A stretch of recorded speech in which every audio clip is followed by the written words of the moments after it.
right. Welcome, everyone, to the HeadHunters Northwest podcast, where we are excited to have some very special guests on to share with you what it's like to work in the outdoor industry and what hiring managers look for. Today, I am really excited. We have a very special guest, my very dear friend, Roy Huntington. If you don't have occasion to know Roy, you should Google him and watch his YouTube videos and learn all about him. He's been in the outdoor industry for decades, and he says that he's old enough to remember when they lit SHOT Show with oil lanterns. And I don't believe for a minute that that is actually true. A lifelong shooter during his police career with the San Diego Police Department, Roy started to write about guns and police topics and kept that going through his police career. After retiring, he was the law enforcement sales director for Bianchi and then their marketing director, eventually sliding sideways into the role of editor at Police Magazine. And in 2000, he took over as the editor of FMG's American Handgunner magazine, eventually retiring from FMG last year as the publisher of their consumer magazines. His first SHOT Show was in 1987. And he didn't miss a single one until he retired. Recently, Roy had the time in his retirement to figure out how many SHOT Shows and how much time he'd spent there. And he said he figures he spent over 6 months of his life at SHOT Show. So welcome, Roy Huntington. Thank you for being on here with me. It's a terrifying number, isn't it? 6 months of my life spent wandering aimlessly up and down the aisles of some trade show convention. Well, you've met you. That's, I think, how I met you. I was introduced and then sought you out. I think I stalked you perhaps at the first trade show and said, wait, I need to meet you. I do recall that, as a matter of fact. And it was, I'm glad you did. And I think that almost segues into one of the advantages of actually attending a trade show, is the fact that you actually get to put, personal relationships and faces to people that you talk to on the phone maybe. And, of course, now with the miracle of the internet and applications like Ring and Zoom and all that kind of stuff, I guess we all meet everybody all the time, don't we? Oh, I think so, but it is different in person. It's a very different connection, and to break bread and share a meal together or meet for coffee. And that is one thing special about this industry that's unique compared to most others, any others that I've worked in, is the camaraderie where you really do share that common goal. And there are many of our companies and individuals who work together, even though they might be competitors. I think that's one of the things that I've noticed through the years when people come into the industry, like some guy or a lady who is maybe selling, electric drills or something, and they come into the industry thinking, oh, well, it's just sales. It's the same, and I always used to warn them, no, it's not. It's completely different. It's nothing like you will expect. And they either get it and they do real well, as you know, or else they crash and burn terribly, treating everybody as just commodities and all that. I found it ironic countless times in the industry when direct competitors would bend over backwards to help each other out when times were tough. I've seen major gun manufacturers send parts, that were unavailable to their competitor. I think we're one of the few industries who appreciates the fact that the rising tide kind of floats all boats. I think that's true. So let's kind of talk about that a little bit from the perspective of when you first got into the industry. How did you find the talent and the folks that, as this industry grew, because it's grown a lot, what was it like before when people would come into the industry? Is it the same type of talent, or do you see things different now? How was it before in the beginning when you first started attending SHOT Show? How did you find people? It was, for lack of a better word, it was really analog in those days. And it was a good old boy network. It really was. And I remember looking across the floor at the SHOT Show, and all of the reps were all 40 to 60 years old. There were all these guys in suits, you know, and it was a boys club kind of. Women were starting to get into the industry, of course. Then this would have been the middle '80s, and but it was very much a vetting process. I mean, you really didn't graduate from college and get a job as a rep, and you really had to have legs and basically have grown up as a shooter, as a hunter, you know, in the military, maybe, you know, that kind of stuff. And it's not like today where, oh, you know what? A good analogy is when I became a policeman. So this would have been the middle '70s. Most cops were people who wanted to be a policeman since they were little kids. They wanted it badly. It was a dream career for them. They watched every movie, every TV show, and you know, they had toy police pistols and toy handcuffs, and I was that way. And as the years went by, when I retired, let's say in '98, there was really had been a change, and younger people were looking at it as more of just a good job. Hey, you have good retirements and good benefits. They didn't really care it was being a policeman or not. Yeah, Yeah, big difference and compared to now. yeah, and so that was the change that I saw over the years, starting maybe 15 years ago or so, 10 years ago for sure. And I'm sure you've seen this, is that people get a business degree and then they come into our industry sort of just treating it as if it's just any other marketplace. Yep. And yeah, so they use their marketing degree and they go to work for some accessory manufacturer. But unfortunately, though, is they don't really often have that really long-legged roots depth of understanding of either their client or their customers.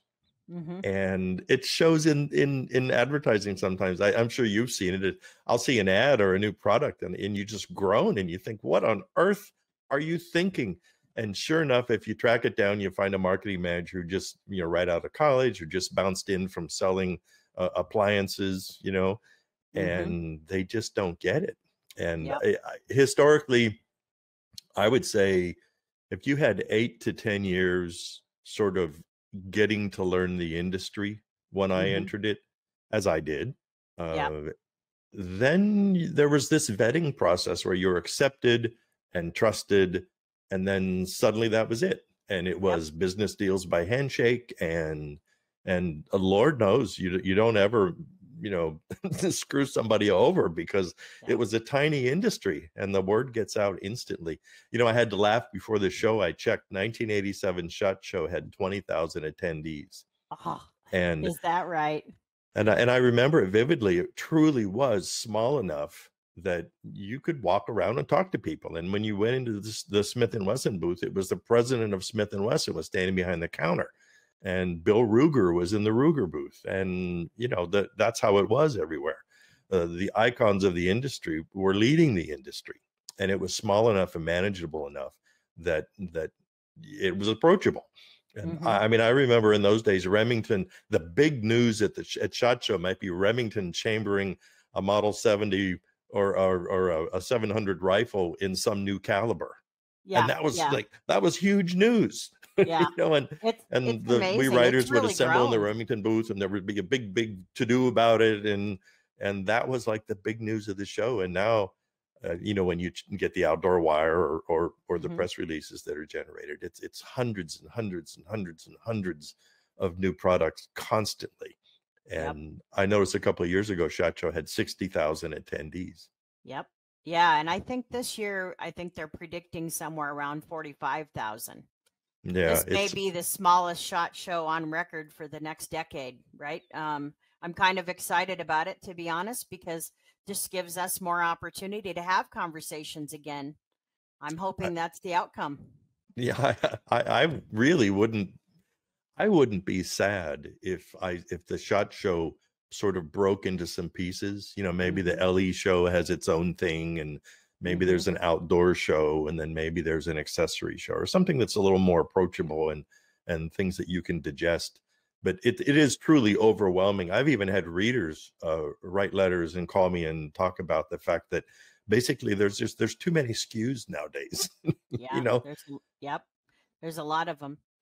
Well, when we go into this SHOT Show, it'll be very interesting because we're very busy meeting with not only companies that are hiring, but a lot of people that want to get into our industry, and they may not be able to meet with us at SHOT Show because they can't get in, but they certainly are calling ahead of time. And, you know, since the industry's changed so much, people ask me all the time, what does it take to be that new person to break in? Or, what kind of people do we need? And I'd love to get your perspective on what type of skill sets that you think that we need to make us stronger. It's real easy to say, oh, it used to be we could do this, but now we're where we're at. I mean, what do you see that the talent or the types of skill sets you think we need to make us stronger in the industry? I think the services you bring are really critical in today's market, because if, as someone who's hired people over the last 20 years, it's difficult to find good help. And the crush of resumes and that is so overwhelming as an employer, that the ability to be able to sort of surgically find qualified candidates is more critical now than I've ever seen it in the history of the industry. And simply because with the explosion of the internet too, anyone with an iPhone, and access to the internet reads some forums and watches a few YouTube videos, and they think they're experts on firearms and experts on the industry. And Yeah. it's hard to sort through that, I think. And so Yeah. that's why I think having a vetting process is important. Now, that's an excellent question. What qualifications should someone have to really make a go of it in the industry? Mm-hmm. And I think too many business people see a business degree as being all that's really needed. And I think you definitely understand this, because I've known you Yeah. for quite a while now, is that no, actually, knowledge of the industry is what's critical. And Many times. I agree totally. yeah, as an editor, I really never cared if somebody had an English degree. I never cared about that. I can teach them how to do that. Mm-hmm. I can teach them how to take photos, but they have to know the industry. They have to know shooters. They have to understand the market. They have to be able to say, well, when I was deer hunting and I felt this because it was cold out, that's how I Yeah. understand how the clients are going to respond, because now I know their needs. And you just can't get that by reading something on the internet. I mean, you can enhance the knowledge base, but you need that real world experience. And I've seen countless failures over the years of younger people getting into the industry, a lot of energy, a lot of focus, maybe a lot of knowledge of the digital, marketing Mm-hmm. experience, but they didn't have any real world experience with the industry. And so they were overwhelmed immediately. And I saw a lot of companies hire people like that, and then they were soon gone, you know. Yep. And Yeah. I think there's a reason why you see, even now, you see a lot of, late 30s, 40s, 50s, 60-year-old people, men and women, Mm-hmm. in positions of what I would call power and authority, Mm-hmm. as opposed to 25-year-olds, even with a few years of experience, because the other people simply have time and grade, Yeah. and Yeah. I think in our industry, we're not selling paint at Walmart. Yeah. You can attend a seminar over a weekend and learn everything you need to know about selling paint, Yep. and Yep. probably go to work tomorrow. But to really engage the kind of clients, both the manufacturers and the people in the industry, and then our ultimate customers, the Yep. consumers out there, in order to really be able to engage them and communicate with them, you have to have experience personally. Yeah. At least that's what I feel. I think And you're right. I do. I think one of the things that I'm hearing, and I haven't actually talked to anyone else about this, so I'm kind of glad it came up. I had a call this week with a gal for an e-commerce position, right? I mean, we never had e-commerce before the last, whatever years. So this is a hot thing that everyone's looking for, and we know all the manufacturers need this. And what was fun about the call is she is our new shooter. She was totally against guns. Here's a woman totally against firearms. In the last year and a half, she's done a lot of research. Her world has changed around her. She bought her own gun, is taking classes. she's a convert. She says, I am your new buyer. And I thought, there they are. You know, here's a person right here that wants to get into our industry. How cool would that be? This is the person she's trying to sell to. That's, I think, a classic case of a success story. You know, the Yeah, FMG recently hired a young gal named Serena Jukowski. And if you look at the great latest, gal. yeah, and the latest cover of the NRA's sort of, you know, militant, patriotic, you know, newsy magazine, she's on the cover. And now here you have this, I don't know what she is, 22 or something like that. And she's a rifle shooter, a champion rifle shooter. But even at her young age, she has a genuine personal passion about the industry.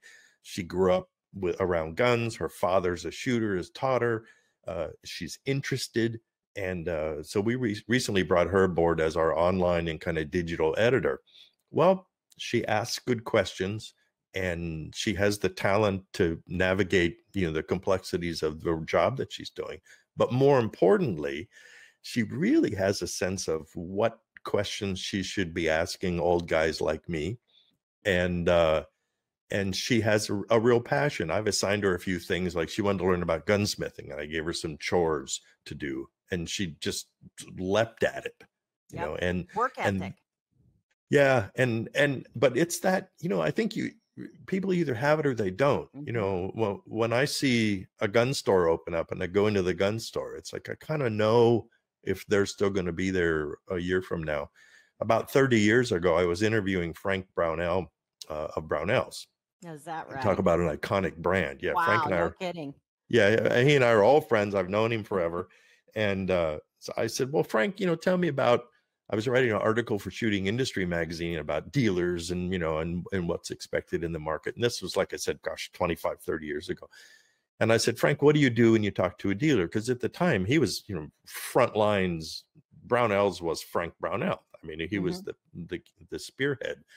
And he said, you know, Roy, whenever I talk to a dealer, he says, I always know that if I call back a year from now, whether or not they're going to still be there.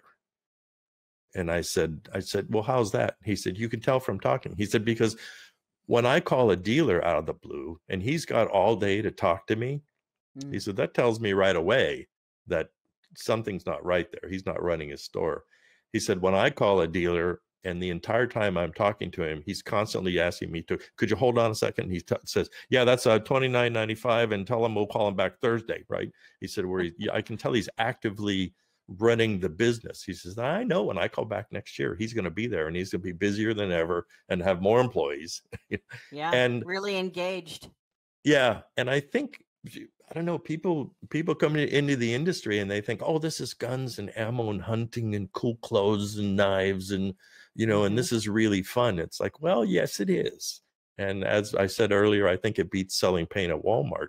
Yeah. But it's still a business, you know, and you still have to have a work ethic and you still have to be savvy. And all of that is critical. And I see a lot of people come into the industry with their eyes closed. But the ones that come in with their eyes open and ask questions, don't you think the ones that do really well are that ask questions? They want to know more. They're hungry for the information, and like Serena, who also I know is a great representation of our industry and a good example.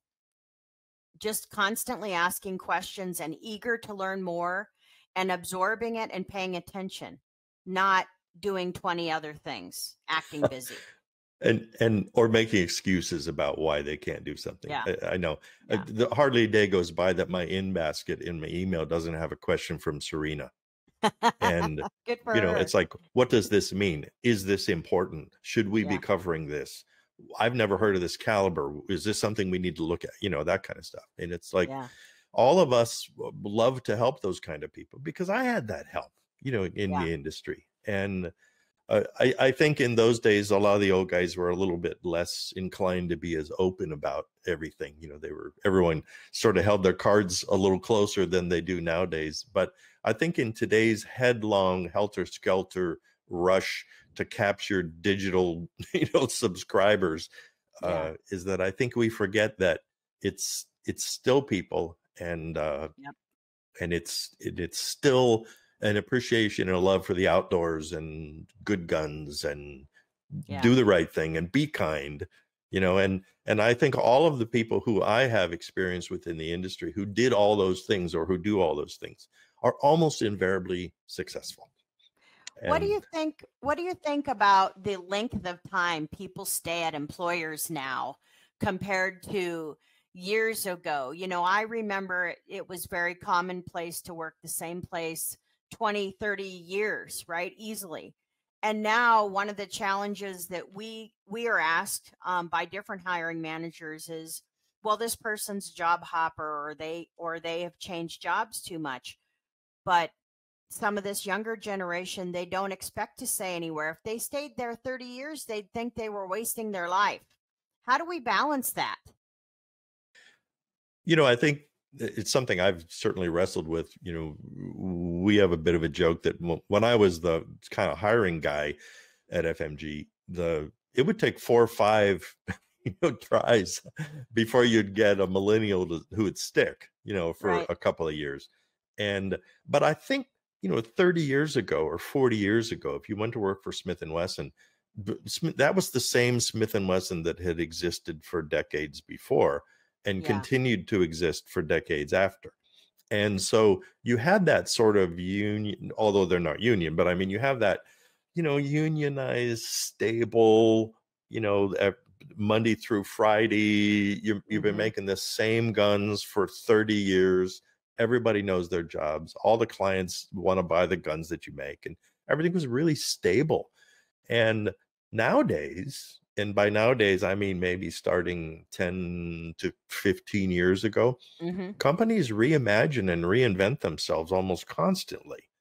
And, I see companies making things under their brand that you or I would have never seen 20 years ago. Yeah. They would have been left to an accessory maker or if anything. But nowadays, I mean, goodness gracious, Remington just broke apart and sold into pieces. Yeah. I mean, right. Talk about a change in the force. Look at Vista Outdoors. I mean, all the brands they've bought, Federal, Remington now, Yeah. Yeah. and all of the bigger companies sort of eating up the smaller companies. And so I think the fact that we see younger people in the industry and even some older people bouncing around every 2, 3, 4, 5 years, I don't think that's unusual. And I don't think, I don't think that's always they're in their control either. These companies buy and sell, as you pointed out, and they make changes. It's not the same as where it used to be, where it was the same company doing the same job. Too many changes. Our world demands our employers make so many changes. I think they're going to have to embrace the fact that the people change too. Yes. And I think there is a certain amount of societal change in that, my dad, Navy career, and they were really happy. They wanted that stability. I remember him saying, now, son, remember, you don't always have to like your job, but you have to stick with it. Well, of course, nowadays they want to like now it's their the job. opposite. Yeah. Now it's the opposite. Yeah, it's exactly the opposite. And there's nothing wrong with that. I don't necessarily think the way that our parents taught us was exactly the best way. It was the way it was done then, and it worked. That's why we built houses and, and had cars and families and kids went to college. But I don't see anything wrong with today's methodology. But I think what I do see a lot of younger people do, though, is that they become anxious too fast. And I actually had this conversation with Serena not too long ago. I said, don't be in a hurry. You get the experience because you don't know what you don't know yet. And it's a frustrating thing to hear.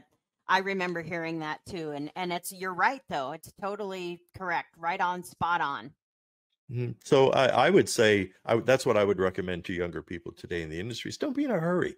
If your foot in the door in the industry is as a rep, a zero level rep, and your line card has products that nobody wants to buy, well, good.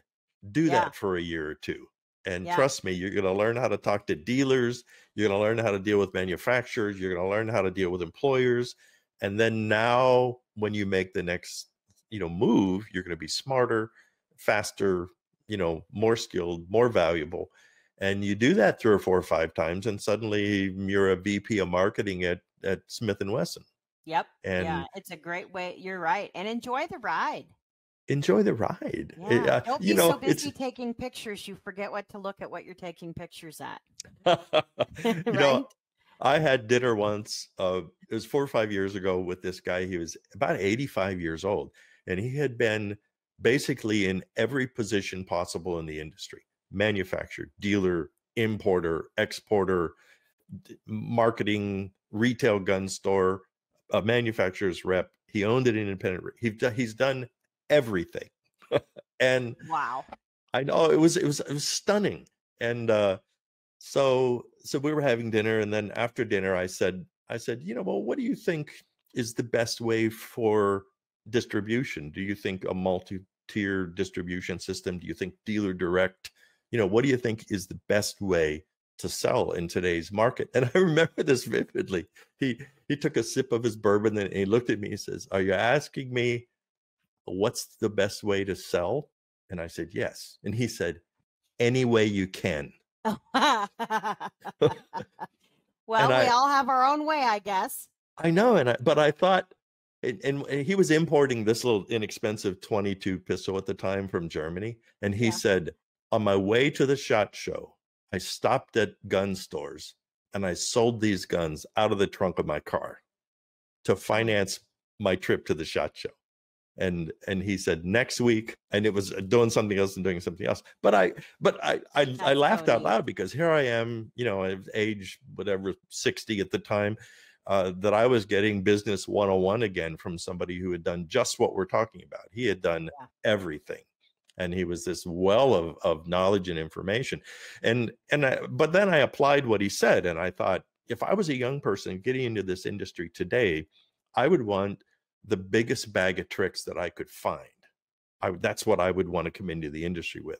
So I would understand a dealer's needs. I would understand a manufacturer's needs. I would understand, clients. I would understand digital marketing. I would understand print advertising, which is, in spite of whatever anybody says, it's still very important. And we're having things printed and sent to SHOT Show for us. I mean, look at the canvases behind me. Those are, really, you can't really get away from print. And I actually really like print, but then I'm probably dating myself right there, I suppose. Well, we all do. But I think, going into the industry with as much experience as possible is critical. And then, yes, someone may be, what do you do? I'm a digital marketer. Okay. You know what, though? You better learn how to reload ammunition, and you need to shoot some guns, and you need to go hunting a couple times, and you still need to get all that kind of stuff. And it's very funny what you said about the print, because I remember a few years ago when the digital age was really launching, people were starting to stop printing catalogs, which, by the way, they now all go back and they all print catalogs now, for the SHOT Show. But I remember I was standing at somebody's table at the SHOT Show, and he said, "Oh, no, we don't want to talk about print because print's dead." And I said, "Okay." And I reached down, and I picked up his stack of catalogs that he had, and I threw them in the trash can that was next to him. Yeah. And I said, "Well, then you don't need these." And he went, "Hey, well, wait a minute. Whoa. I said, "Okay, so print's actually not dead." "Well, okay, yeah, maybe." And so, but I think that illustrates what happens in the industry, and especially with new people, is that they think they know it, and they're maybe really well versed in a very vertical something, in marketing or in sales or something like that. But boy, unless you've got that broad experience background, because as an employer, if someone comes to you and they say, "I know how to do A," and you need A, you'll say, "Okay, that's interesting." And then the next person who comes in says, "Oh, I know all about A, but I also know B, C, D, and E." Well, gosh, that's an easy hire. You have to talk to that person, right? Yep. Yeah.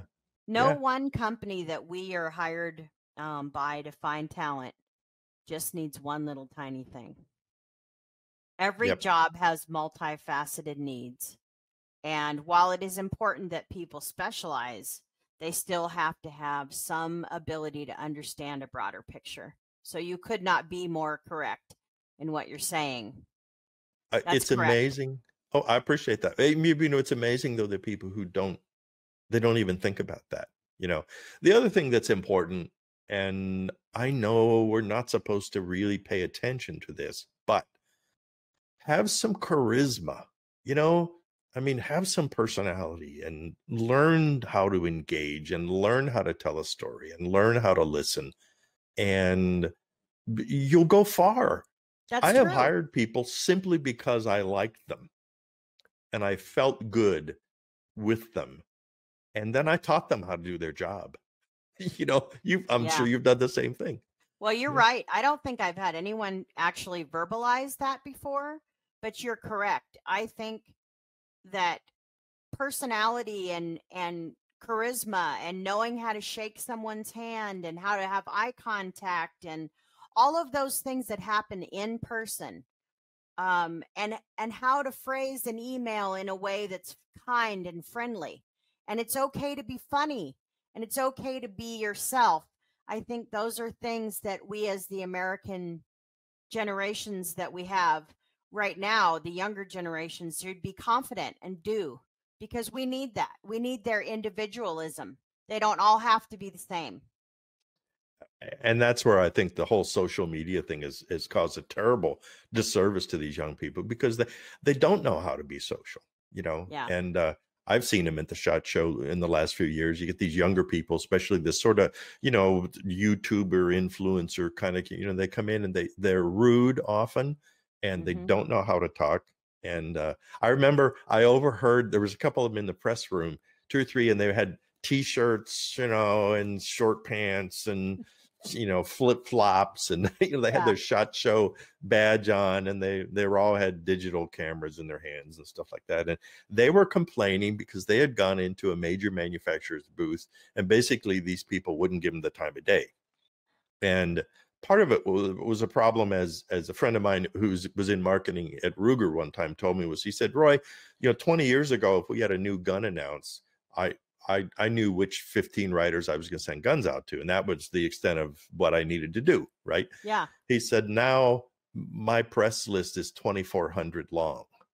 And Wow. it's not uncommon. That's, basically how it is. But anyway, so I overheard these people talking now, and I was suited up, like we all do at the SHOT Show, which I think is still at some level modestly important. At least don't look like you changed. Important.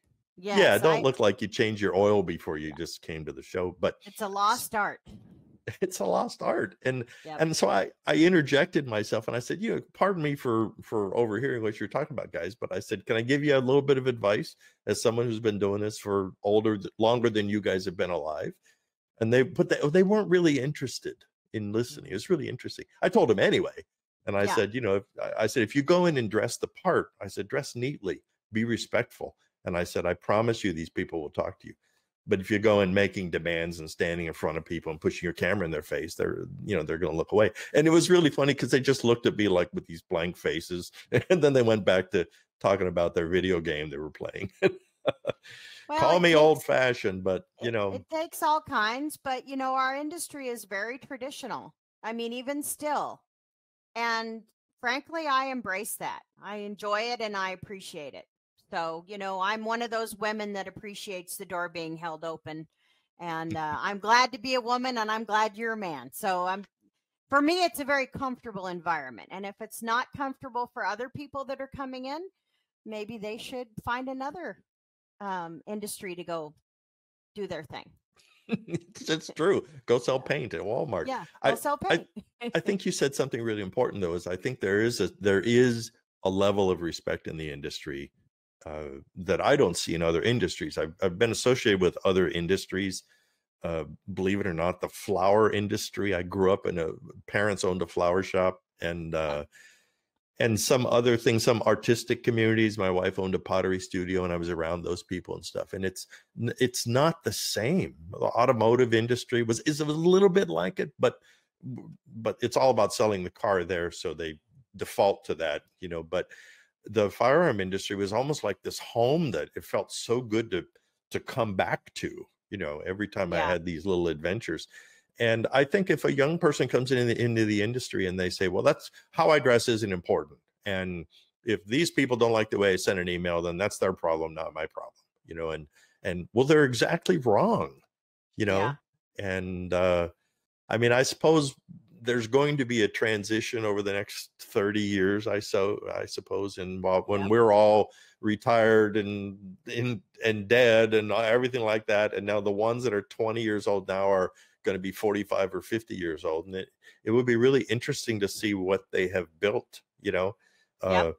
although somebody told me something once, and it really stuck home, was they said, people over the years have predicted that, for instance, readers of American Handgunner magazine would all age out and die, and then we would go out of business, right? Because they said, well, it's Clearly all not. just you old fuds, that like this stuff, and the younger people don't like this stuff. And then, but it dawned on me over the years was that for some reason our circulation remained the same, or grew if we wanted to grow it or whatever. It was always there, and readers were always 30 to 80 years old. Yep. That's what they were 40 years ago, and that's what they are now. And then it dawned on me that this industry is constantly appealing to people, and so there are new people getting into, like the recent 5 or 6 million gun owners. There's a certain small percentage of them I think will make the transition and become customers and subscribers and whatnot. But we are always getting new blood. And I think that new blood tends to be certain kinds of people, maybe a little more conservative than mainstream America, a little more vested in family and friends and neighbors. And, I equate our average reader, for instance, as if their local elementary school said, we're having a thing to build a new playground equipment thing this weekend. Would you come? Well, the playground would be overwhelmed with guys like me with tractors and tools, Right. Yep. helping to I build the agree. new thing. Yep. And there's not a lot of industries where you would get that. That's true. That's true. When I first started in the industry, and I know you were one of the very first people that I was lucky enough to come in contact with, and I was already going to the local grocery store and buying the magazines that I could find because I was starving for information. And I remember you sent me your magazine to me for a year. And you said, I'm going to send this to you for a year. And then if you want to subscribe to it, why you can, but I want you to have the education. And I read every single one of those magazines cover to cover. And of course, I just the other day put a check in the mail to FMG for advertising. So I think you got your money's worth. And I've signed up for something for all of this year. So it'll keep coming and pay for that advertising. But I think all joking aside, the FMG magazines and publications are very valuable. They're a very educational tool, and I would encourage anyone to pick up any of those. And I think it just continues with the podcasts that Brent Wheat's doing. Your podcast, do you want to talk a little bit about the projects you're working on and where people can find you on YouTube? Well, I appreciate that. If they go to YouTube and just type in FMG Publications, you'll see we have hundreds and hundreds of videos. We do new products and goofy things in the backyard involving my dogs, and you never know what. And it's a lot of fun. I think if you're someone who's looking to get into the industry, that things like that are a good resource for you. As you say, read the magazines, that way you know what's going on, and watch the YouTube videos. Learn to be discerning.